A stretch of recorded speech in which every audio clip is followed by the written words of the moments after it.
A and பின்னு ரெண்டு traders இருக்காங்க. ஏங்கிற பர்சன் கிட்ட 2 lakh கேபிட்டல் இருக்குது, பிங்கிற பர்சன் கிட்ட 15,000 கேபிட்டல் இருக்கு. இதுல ஏங்கிற பர்சன் மந்த்லி 22,000 ப்ராஃபிட் எடுக்கிறார், பிங்கிற பர்சன் மந்த்லி 1,650 rupees ப்ராஃபிட் எடுக்கிறார். இந்த ரெண்டு ட்ரேடர்ஸ்ல யார் பெஸ்ட்னு நீங்க நினைக்கிறீங்க? ஆக்சுவலா ரெண்டு பேருமே பெஸ்ட் ட்ரேடர்ஸ் தான். Why? Because ரெண்டு பேரோட ரிட்டர்ன் ஆன் இன்வெஸ்ட்மெண்ட்டுமே 11% தான். அதாவது அவங்களுடைய கேபிட்டல்ல இருந்து 11% தான் ரெண்டு பேருமே ப்ராஃபிட்ஸ் பண்ணியிருக்காங்க.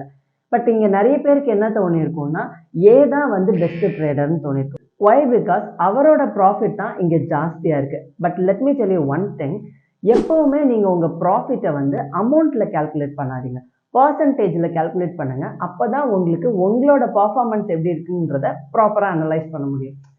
நீங்கள் வந்து இன்னைக்கு ஒரு மார்ஜினில் ட்ரேட் பண்ணுவீங்க, இன்கேஸ் ஃபியூச்சரில் வந்து மார்ஜின் இன்க்ரீஸ் பண்ணலாம். பட் அப்போது நீங்கள் வந்து அமௌண்ட்டை வச்சே உங்கள் ப்ராஃபிட்டை வந்து கால்குலேட் பண்ணிட்டு இருந்தீங்கன்னா உங்கள் பர்ஃபார்மன்ஸை வந்து உங்களால் கரெக்டாக அனலைஸ் பண்ண முடியாது.